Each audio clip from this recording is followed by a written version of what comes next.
우리 주님의 은혜와 평강이 우리 가운데 임하기를 바랍니다. 살아있는 동안에 호사를 누린 부자는 고통을 당하고 가난한 사람은 참고 견딘 모든 고통을 보상받는 것 같습니다. 마치 어린 시절에 동화를 듣는 것 같습니다. 아늑하고 참 따뜻한 분위기 같습니다. 그런데 우리가 다 자란 성인으로서 아마 이런 생각을 할 수 있을 것입니다. 부자와 나사로에 관한 이 감동적인 이야기도 달라진 눈으로 우리에게 물어오고 있습니다. 죽음 후에 이루어진 이 운명의 역전이 과연 옳은가? 아니, 살아생전에 좀 잘해주면 안 됩니까? 살아생전에 좀 호사를 누리면 안 됩니까? 꼭 그렇게 해야 됩니까? 두 번째로는 저승에서 이루어지는 이 보상은 현재를 비참하게 살아가는 사람들을 그냥 달래려고 하는 말이 아닌가? 그죠? 그리고 세 번째로는 가난한 사람들이 부자에 대한 정오심 때문에 아마 이 내용이 있는 것은 아닌가라는 생각을 할 수가 있습니다. 하여튼 이런 생각, 저런 생각 할 수 있지만, 그런데 우리에게 이 내용을 열어줄 열쇠가 무엇일까? 여러분, 이 열쇠 구멍은 아브라함의 말입니다. 사람이 자신의 영원한 운명과 더불어서 깨끗한 곳으로 우리가 들어가려면 모세와 예언자들의 말을 귀 기울여 들어야 한다는 것입니다. 이 내용이 중요한 것은 하나님의 말씀을 마주하며 올바른 위치를 잡는 것입니다. 바로 우리를 5 형제 중 한 사람으로 여기는 것입니다. 이것이 오늘 본문의 핵심입니다. 나는 그 5 형제 중 내가 포함되어 있다는 것입니다. 우리에게 구원은 그의 지갑에 있지 않고 이 말씀과 맺은 관계에 있다는 사실입니다. 바로 이 말씀과의 관계가 부자의 삶과 우리의 삶을 여러분 결정한다는 것입니다. 오늘 예수님께서 늘 비유로 말씀하실 때는 이렇게 말씀을 많이 하십니다. 굉장히 현실적이고 그것도 눈에 보이고 사실적이고 그리고 실제적인 것을 예를 들어서 말씀을 많이 하십니다. 그런데 오늘 본문은 그렇지 않다는 거죠. 아주 예배적입니다. 하늘나라 이야기요, 그리고 아브라함의 이야기요, 죽은 다음 사람들의 이야기라는 것입니다. 그리고 오늘 본문에 부자는 지옥 가고 거지는 천국 갔다는 이야기인데, 그렇다면 이 부자의 죄가 무엇일까? 여러분 한번 곰곰이 생각해 보시기를 바랍니다. 부자의 죄가 무엇일까? 이어서 그런가 하면 이 나사로의 의가 무엇일까? 부자는 무슨 죄를 지었기에 지옥 가고 나사로는 무슨 의로 아브라함의 품에 안겼을까? 우리가 의가 무엇이라고 하였습니까? 하나님과의 바른 관계입니다. 이 아브라함은, 이 나사로는 어떻게 하나님과의 바른 관계를 유지해서 아브라함의 품에 안겼을까? 여러분, 적어도 하나님 앞에서는 가난하면 자동으로 천국 가고 부자이면 자동으로 지옥 간다는 말씀은 아니잖아요. 여러분, 부자도 의인이 있고 그리고 가난한 자도 여러분 악인이 있다는 말씀입니다. 오늘 본문의 서두는 이렇게 시작됩니다. 어떤 부자가 있었는데, 어떤 부자가 있었대요. 그럼 부자는 악하고 가난한 자는 여러분 선하고 경건하다는 의미는 아닙니다. 그런데 우리가 한 사람을 평가할 때 그 사람은 부자다, 부자다. 여러분, 이 한 문장에 그 사람의 모든 특징을 갖다가 인생을 담아내기에는 좀 굉장히 실망스럽습니다. 그죠? 여러분, 부연해서 설명을 합니다. 자색 옷을 입고 고운 베옷을 입고 그리고 화롭게 즐기더라. 오직 자기만을 위한 삶을 살았다는 것입니다. 부자란 말은, 그 사람이 부자다, 이 말은 여러분 누구와의 관계 안에서 이루어지는 말은 아닙니다. 그죠? 그저 어떤 사람은 정말로 부에만, 이 재산에만 관심이 있었고 거기에 집중했다는 것입니다. 자신들의 생활 공간 가까이 대문 앞에 있는 또 하나의 현실을 보려고 하지 않는 거죠. 더러운 누더기를 걸치고 있는 이 나사로를 보려고 하지 않았다는 것입니다. 혹여나 자신의 어떤 자색옷, 그리고 이 고운 비단 옷이 아마 상할까봐, 그리고 더러워질까봐, 말끔히 씻은 피부가 내가 좀 가려움이 올까봐 그 헌데도 보지 않았을 것입니다.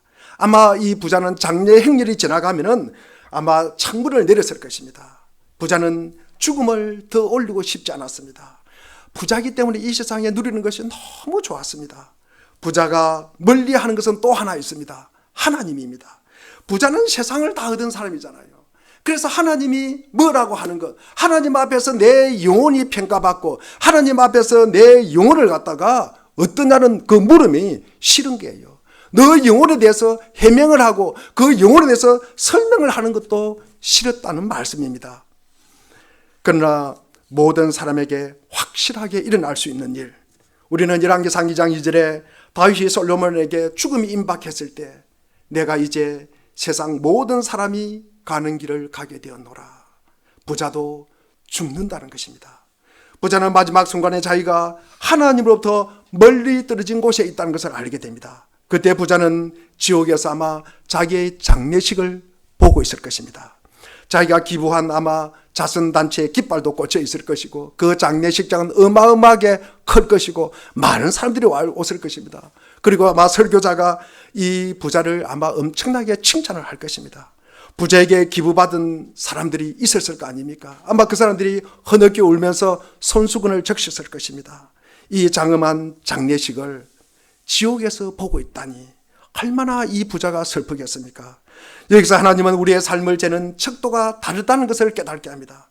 우리는 우리 마음대로 우리 자신을 평가하기도 하고 또 우리가 다른 이에게 마음대로 평가받기도 합니다. 정말로 어처구니 없는 일입니다. 이제 가난한 사람 나사로의 차례입니다. 나사로는 무슨 뜻일까요? 여러분, 나사로가 무슨 뜻일까요? 하나님의 도움을 받았다. 하나님이 도우셨다. 하나님은 나를 불쌍히 여기시는 분이시다는 뜻입니다. 하나님 외에 누구도 나사로를 주목하지 않습니다. 하나님 외에 누구도 여러분 나사로를 관심이 없습니다. 자기 발 앞에 있는 나사로는 빵 조각으로 연명합니다. 부자를 갖다가 지옥에 데려간 것은 아닙니다.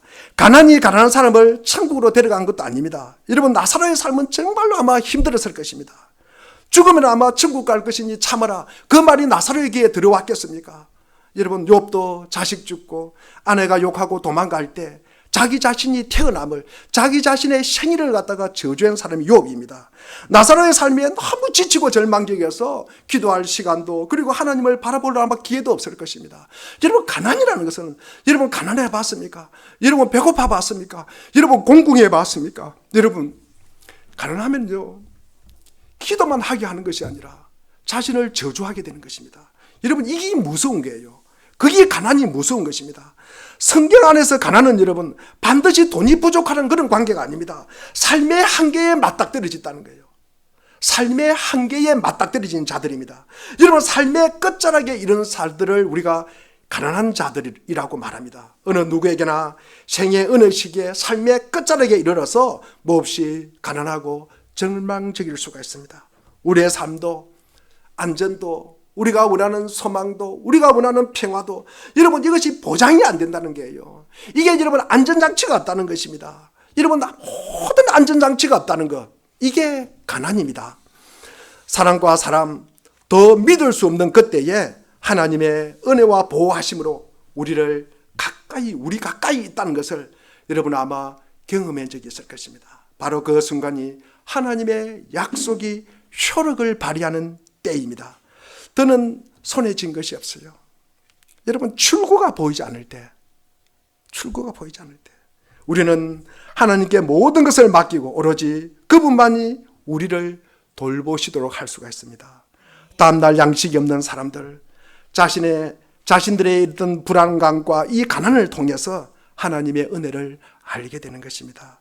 하나님이 붙잡아 주지 않으면 제 힘으로는 그들 자신을 지탱할 수 없지만 하늘의 구름을 조종하시고 꽃들에게 옷을 입혀주시는 주님이 그들을 위해서도 길을 평탄하게 하시며 놀라운 선물을 가지고 기다리신다는 것을 알게 해 주십니다. 하나님은 그분 앞에 빈손으로 서 있는 사람에게 사랑을 선사하십니다. 부자와 나사로의 이야기를 이어서 이제 장면이 바뀝니다. 이성에서 어디로? 저성으로 장면이 바뀌었습니다. 무덤 저편과는 전혀 다른 가치 질서가 있습니다. 우리가 의미 없다고 여겼던 많은 것들이 거기에서는 반짝거립니다. 빛으로 드러납니다. 우리가 기둥으로 이 땅에서 삼았던 것이 거기에는 아무 의미가 없는 그냥 먼지처럼 부서져 버립니다. 사는 동안에 나사로에게 하나님의 은혜와 자비를 기대하는 것, 그 한 가지 외에는 아무것도 없습니다. 여러분, 나사로가 한 것이 무엇일까? 여러분, 오늘 본문 말씀을 들으면서 여러분, 나사로가 한 것이 무엇입니까? 나사로가 뭐 가지고 여러분 천국에 갔을까요? 뭐 가지고 갔습니까? 여러분, 하나님의 은혜와 자비를 갖다가 기대한 것밖에 없습니다. 이 나사로는 누구에게 도움을 준 것도 없습니다. 여러분, 하나님의 은혜와 자비를 기대하는 것, 그 한 가지가 나사로를 천국으로 데려갔습니다. 그리고 나사로를 떠나지 않고 있습니다. 나사로는 하나님의 영원한 공동체 안에 안식합니다. 나사로는 하나님 가까이에서 숨을 쉬고 있습니다. 나사로는 하나님의 빛나는 얼굴 아래에서 지내고 있습니다. 반면에 부자는 생이 제공되는 모든 것을 소유했던 사람입니다. 하지만 그 모든 것은 그에게 임대한 것에 불과합니다. 여러분, 그 모든 것은 사람이 영원히 작배를 구할 때 가지고 가는 것이 아니라 뭐 해야 합니까? 반환해야 하는 것입니다. 반환해야 하는 것입니다. 여러분, 이제 부자는 저승에 앉아 무시무시한 고독에 쌓입니다. 나사로와는 참으로 대조를 이룹니다. 이런 대조를 보게 하려고 지옥이 존재하는 것입니다. 지옥이 있다는 것은 목마른 사람이 샘, 운물을 바라보고 마시지 못하는 것처럼 하나님으로부터 멀리 떨어져 하나님을 바라보기만 하는 것입니다. 그러니까 하나님의 영광을 바라보기만 하고 거기에 접근하고 가까이 갈 수 없는 그곳이 어디입니까? 지옥이라는 거예요. 하나님의 영광만 바라보기만 하고 그곳에 자기도 못 가고 여러분 그것에 접근할 수 없고 가까이 할 수 없는 것, 이것이 지옥입니다. 여러분, 지옥은 영원한 보호의 반대쪽이었습니다. 모든 영원한 것을 박탈당한 상태입니다. 영원하고 장엄한 광채가 더는 비추지 않아서 일그러져 있는 상태를 견뎌야만 하는 그곳이 지옥입니다. 영원히 닫힌 문이에요. 여러분, 출구가 없습니다. 여러분, 거짓과 저주다라고 말하는 것을 듣게 되는 곳이 지옥입니다. 지옥에 있는 사람들이 아마 말할 것입니다. 나사로에게 하나님은 너무 자비를 베푸신다고, 아마 나사로에게 연민의 품을 품는다고, 아마 나사로를 너무 편애한다고 아마 이야기할 것입니다. 그렇습니다. 우리가 하나님을 부인하는 사람의 삶, 이 세상과 여러분 지옥과는 어떤 차이가 있을까? 부자는 곧 하나님을 부인하는 사람, 이 세상은 진정한 자기 상태를 갖다가 숨길 수가 있어요. 여러분, 자기의 내면을 얼마든지 숨길 수 있는 곳이 이곳입니다. 이 땅에서는 숨길 수가 있습니다. 그런데 지옥은 숨길 수가 있어요, 없어요? 지옥은 숨길 수가 없어요. 지옥은 현실로 드러나는 곳입니다, 여러분. 그런데 이 지옥은 여러분 모든 결정이 최종적으로 내려지는 곳이 지옥입니다. 이 생에서는 우리가 하나님의 부름을 받아요. 그리고 우리가 결정을 내릴 수 있습니다. 여러분, 그런데 지옥은 하나님의 성경책에 딱 펼치면 여러분 끝나는 것입니다. 여러분, 이 성은 예수 그리스도께서 우리가 살든지 죽든지 그분을 유일한 위안으로 삼을 것인가 안 삼을 것인가, 여러분 물으시는 분도 계십니다. 물으시기도 하지만 저승에서는 이런 위안을 갖다가 묻는 경우가 없어요. 묻는 경우가. 여러분, 지옥 가면은 전도가 있을까 없을까요? 지옥에는 전도가 없습니다. 전도가 없습니다. 여러분, 거기는 끝난 곳입니다. 여러분, 과연 하나님의 자비가 무한하지만 여러분 그 무한이 계속 지옥에도 제공되는 것은 아니라는 거죠. 이 세계에서는 하나님의 은혜를 구합니다. 여러분, 잘못 살다가 돌아오면 됩니다. 회개할 수도 있습니다. 그러나 저승에서는 최종 결정이에요. 여러분, 회개가 없는 곳이 저승입니다.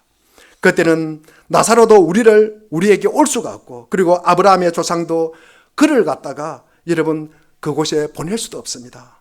이 시점 이후에는 부드럽고 행복한 결말이 여러분 추가되지 않는 거예요. 거기에는 그것으로 끝장나는 것입니다.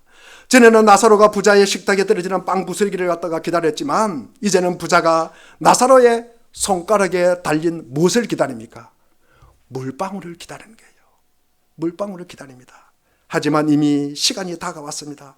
하나님의 자비의 시간이 흘러가 버립니다. 하나님을 만난 때 우리가 카이로스라고 합니다. 그 적기가 그렇게 지나갑니다. 이제 그는 벗어날 수 없는 구렁텅이가 입을 쩍 벌리고 있습니다. 부자는 이제 구렁텅이 극도의 공경에 처했습니다. 처음으로 사랑이라는 것을 이 부자가 느꼈어요. 하필이면 어떻게 지옥에서 사랑을 느낍니까? 여러분, 지옥에서 사랑을 제대로 느끼지만 더는 사랑을 실천할 수가 없습니다. 사랑을 느꼈지만 사랑을 실천할 수가 없어요. 사라 생전에 아마 자기 형제들에게 잘해주었으면 얼마나 좋았을까. 사랑은 이제 꽉 막혀서 더는 흘러가지 않습니다. 그에게 이것이 고통이라는 것입니다. 부자는 자기의 5 형제를 떠올리고는 그들이 자신의 삶에 영원한 운명이 얽혀 있음을 알지 못한 채 빈둥거리고 살면서 비틀거리는 모습에 경악을 금치 못합니다. 부자가 지옥의 5 형제에게 생각만 하고 이러면 바라보기만 해야 하는 것, 이게 정말로 고통스럽다는 거죠. 여기 오면 안 되는데, 여기 오면 안 되는데. 여러분, 우리가 이럴 수 있잖아요. 부모는 자식에게 여러분 이야기합니다. 너 그렇게 하지 마라, 이렇게 해라. 그런데 자식이 알아듣지를 못해요. 그런데 부모가 얼마나 고통스럽습니까?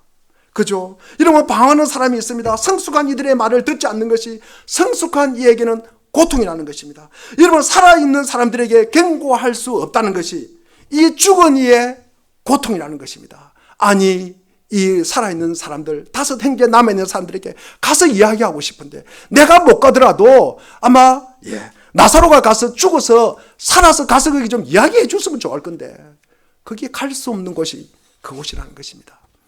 여러분, 부자의 5 형제들은 이렇게 아마 생각할 것입니다. 우리는 우리의 생을 한층 더 여기서 더 즐기고 그리고 방해받지 않고 너무나 자유롭게 그것을 누릴 것이다 라고 말할 것입니다. 여러분, 셰익스피어의 줄리어스 시즈라는 작품의 내용 중에 이런 내용이 나옵니다. 유예와 시간 벌기가 우리의 삶이라고. 여러분, 이 사람들이 예수를 믿지 않는 사람들이죠. 유예가 뭡니까? 미루고 다음에 시간 벌기가 우리의 삶이라고. 여러분, 하지만 지켜보는 것은 아무 소용이 없습니다. 지금이야말로 밭이 무르익어 추수할 때입니다. 여러분, 적기라는 거죠. 하나님을 만날 때라는 것입니다. 카이로사라는 것입니다. 여러분, 무화과나무에 열매를 요구할 때입니다. 이 자리에 천국과 지옥에 관해 말하는 것은 이 모든 것이 우리의 삶에 엄청난 영향을 미치기 때문입니다. 우리도 부자의 5 형제 중 하나입니다. 이 땅에 살아있잖아요. 바로 이것이 이 메시지에서 우리가 가장 중요하게 여겨야 할 핵심입니다. 아직도 내가 젊고 살 날이 많고 전도 유망하다라고 생각하고 이러면 불가사의한 이 목적지, 그 천국은 아마 종교적인 상상의 산물일 것이다 라고 생각한다면 그 사람이 다름 아닌 5 형제요, 여러분이나 나가 될 수 있다는 것입니다. 오늘은 우리의 불편하지만 반드시 직면해야 할 진리를 갖다가 마주합니다. 교회를 열심히 다녀도 천국에 가지 못하는 사람이 있다는 사실입니다. 여러분, 세상은 종교적인 활동을 믿음이라고 착각합니다. 여러분, 교회에 출석하고 주일 성수하고 헌금하고 여러분 직분 감당하고 성경 공부 참여하는 것, 이것이 곧 구원받은 증거라고 믿고 안심합니다. 하지만 예수님의 말씀은 그렇게 단순하지 않습니다. 예수님은 산상수훈 마지막 부분에서 무조건 냉정하게 선언합니다. 마태복음 7장 21절에 나더러 주님 주님 하는 사람이라고 해서 다 하늘나라에 들어가는 것이 아니다. 하늘에 계신 내 아버지의 뜻대로 행하는 사람이라야 들어간다. 이 말씀은 교회 바깥 불신자들에게 하는 말씀이 아닙니다. 교회 안에 있는 종교적 열심을 보이는 자들에게 하신 말씀입니다. 성경 공부에도 참여합니다. 기도에도 나옵니다. 주여 주의를 갖다 입에 달고 있는 우리를 향한 경고입니다. 예수님께서는 22절에 이어서 말씀합니다. 우리 22절 한번 같이 읽어보겠습니다. 시작.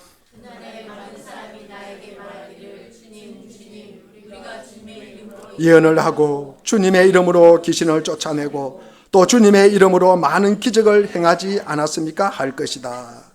23절에 이어서 그때 내가 그들에게 분명히 말할 것이다. 나는 너희를 도무지 알지 못한다. 불법을 행하는 자들아 내게서 물러가라. 그들은 자신들이 천국에 들어갈 줄로 확신을 했습니다. 왜냐하면 주의 이름으로 무엇인가를 했지 않습니까? 그들은 사역도 했고 봉사도 했고 성가대도 아마 했을 것이고 교사도 했을 것입니다. 그리고 사람들로부터 믿음 좋다는 칭찬도 받았을 것입니다. 존경도 받을 것입니다. 그러나 하나님은 중심을 보십니다. 그들의 속 사람, 하나님의 뜻을 외면하고 자기의 의를 드러내고 자기의 영광을 드러내고 싶어서 자기의 유익을 위한 외식적인 신앙이었습니다. 그런데 주님은 23절에 말씀하는 바와 같이 나는 너희를 도무지 알지 못한다. 그날 그 말 한마디에 영원히 결정되는 것입니다. 그러므로 지금 우리가 해야 할 일은 무엇입니까? 남이 나를 어떻게 보는지를 따지는 것이 아니라 하나님 앞에서 내가 누구인지를 묻는 것입니다. 하나님, 나는 누구입니까? 나는 거듭났습니까?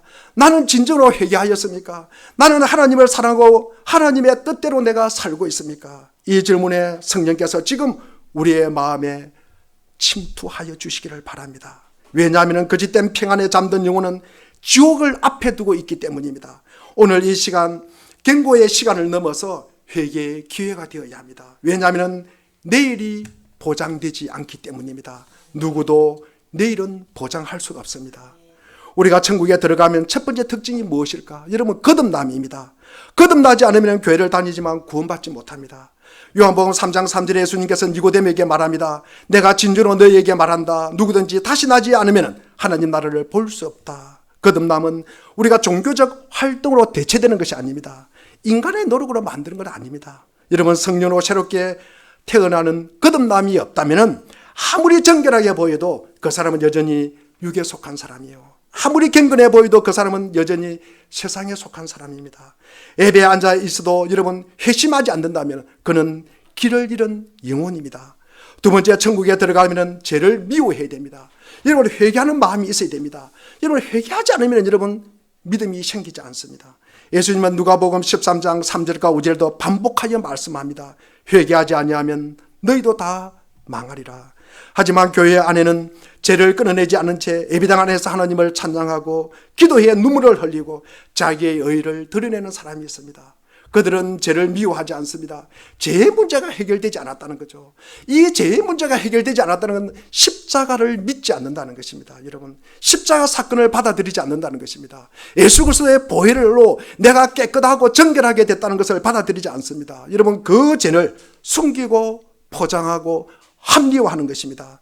그러나 진짜 믿음은 죄에 대한 기쁜 혐오와 싸움을 동반하는 것입니다. 우리 성령이 거한 자는 죄와 평화롭게 공존할 수가 없습니다. 그는 회개하고 또 회개하고 자신을 쳐서 복종시키는 삶을 살아갈 수밖에 없습니다. 성령이 함께한다면. 여러분, 세 번째 특징은 천국에 들어가려면 말뿐이 아닌 행함이 있는 믿음입니다. 우리는 야고보서 2장 17절에 이와 같이 믿음에 행함이 따르지 않으면 그 자체만으로는 죽은 것이다. 여러분, 죽은 믿음으로도 예배 드릴 수 있습니다. 여러분, 죽은 믿음으로도 직분을 받을 수가 있고 여러분 봉사할 수 있습니다. 하지만 죽은 믿음은 거룩한 열매를 맺지 못한다는 것입니다. 여러분, 하나님은 우리에게 말만 요구하는 것이 아니라 삶의 방향과 순종을 요구하십니다. 예수님은 이렇게 말씀하십니다. 어찌하여 나를 주여 주여 하면서 내 말은 행하지 아니하느냐. 진짜 믿음은 단순한 고백이 아니라, 입술만의 고백이 아니라 복종이 따르는 신뢰입니다. 네 번째로 천국에 들어가면 하나님과 인격적 교제가 있는 신앙입니다. 그들은 하나님을 아는 것, 하나님을 가까이 함이 복이라고 하였습니다. 우리가 종교 프로그램이나 교회 문화에 익숙한 것은 하나님과 교제하는 것이 아닙니다. 여러분, 하나님과 인격적으로 만나는 것이 아니라는 말씀입니다. 살아있는 하나님의 말씀이 나와 우리를 주장하고 간섭하고 인도하고 동행하는 것입니다. 여러분, 우리가 이를 갖다가 하나님과 우리가 인격적으로 만났다라고 말하는 것입니다. 그런데 필요할 때만 도움 청하는 이 신님의 대상으로 삼는 것은 인격적 만남이 아니라는 것입니다. 여러분, 성경에서 하나님은 우리를 우리 아버지라고 부릅니다. 아버지와의 관계가 유지되려면 깊은 친밀함이 있어야 됩니다. 여러분, 거기 안에는 순종이 있어야 되고요. 거기에는 아버지를 갖다가 존경하는 경외심이 있어야 하는 것입니다. 이것이 하나님과의 관계가 유지가 되는 것입니다. 다시 내가 여호와를 항상 내 앞에 모시며, 여러분, 진짜 믿음은 하나님과의 동행을 날마다 갈망합니다. 여러분, 그분의 침묵을 하셔도 그분의 침묵에 우리는 민감한 것입니다. 그리고 그분의 말씀 앞에 깨어있는 심령입니다. 다섯 번째로 천국에 들어가면 열매 있는 삶입니다. 여러분, 예수님께서 마태복음 7장 17절에 이와 같이 좋은 나무는 좋은 열매를 맺고 나쁜 나무는 나쁜 열매를 맺는다. 여러분, 마태복음 7장 19절에도 좋은 열매를 맺지 않는 나무는 찍어서 불에 던진다. 교회 안에서도 여러분, 말로는 그럴듯하지만 오랜 시간 아무 열매가 없이 살아가는 자들이 있습니다. 회개도 없어요. 여러분, 성화도 없어요. 여러분, 변화도 없습니다. 입술로는 여러분 믿음을 말하지만 가정 안에서 분노하고 직장에서는 속이고 숨은 죄는 여러분 포기하지 않습니다. 왜냐하면 열매는 뿌리의 진실을 드러내기 때문입니다.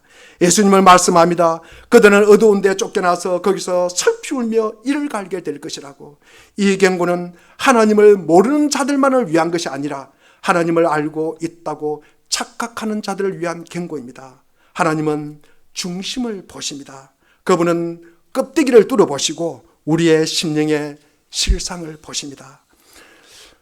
여러분, 오늘이 바로 회개하는 날입니다. 여러분 자신을 속이지 마시고 천국을 전적으로 하나님을 의지하고 죄를 끊고 여러분 복음을 따르는 성령 안에서 일어나는, 그리고 날마다 죽고 살아나는 자에게 주어지는 것이 여러분 천국입니다. 여러분에게 다시 묻고 싶습니다. 지금 여러분은 구원의 길 위에 서 있습니까? 단지 교회에 소속되어 있는 것이 아니라 그리스도 안에 거하고 있습니까? 외색적인 종교 활동은 아무런 안전장치가 되지 못합니다. 우리에게 천국을 보장하지 못합니다. 그날 주님은 아마 교회의 출석부를 보지 않을 것이고 11조 액수를 보지 않을 것이고 여러분의 직분을 갖다가 묻지 않을 것입니다. 주님은 여러분의 심령 중심을 보십니다. 여러분의 회개를 보고 여러분의 믿음을 보실 것입니다. 여러분은 예수 그리스도 안에서 진짜로 있는지를 아마 볼 것입니다. 그날 바깥 어두운 곳으로 쫓겨나는 자들은 세상에서 멀쩡하게 교회에 다녔던 사람들일 수 있습니다. 예배 자리에 있었지만 예배자가 아니었고, 말씀을 들었지만 순종하지 아니었고, 하나님을 불렀지만 알지 못했던 사람들입니다. 성경은 말합니다. 거기에 슬피 울며 이를 갈게 하리 되리라. 이 말은 단순한 후회의 눈물이 아니라 영원한 고통과 절망의 분출입니다. 그 상황을 되돌릴 수 있는 방법이 없습니다. 하지만 지금은 다릅니다. 오늘은 구원의 날입니다. 오늘 회개하면 됩니다. 오늘 예수님 앞에서 무릎을 꿇고 나는 죄인입니다 라고 고백하면 됩니다.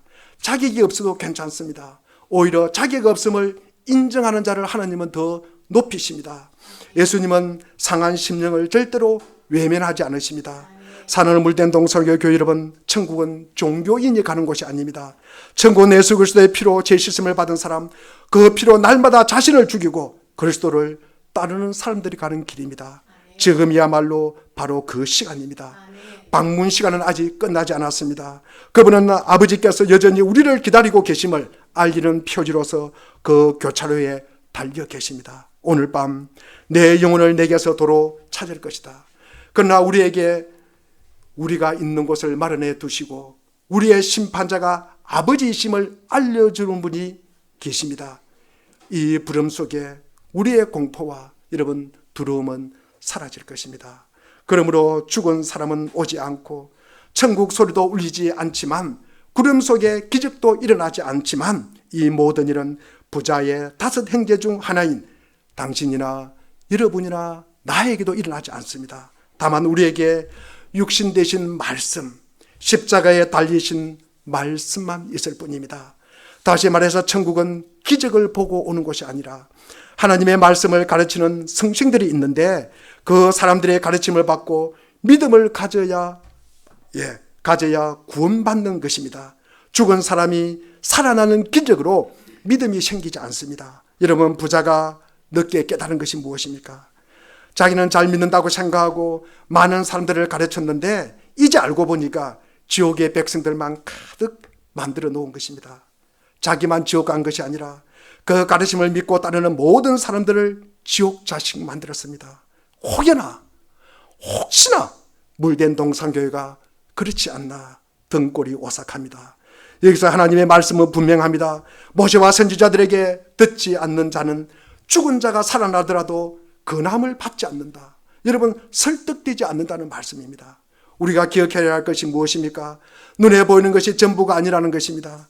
하나님은 우리의 겉모습을 보지 않고 어디를 보십니까? 중심을 보십니다. 어떤 사람이 구원받습니까? 부자의 문 앞에서 부스러기를 구하는 마음으로 간절하게 하나님의 은혜를 구하는 사람이 구원을 받습니다.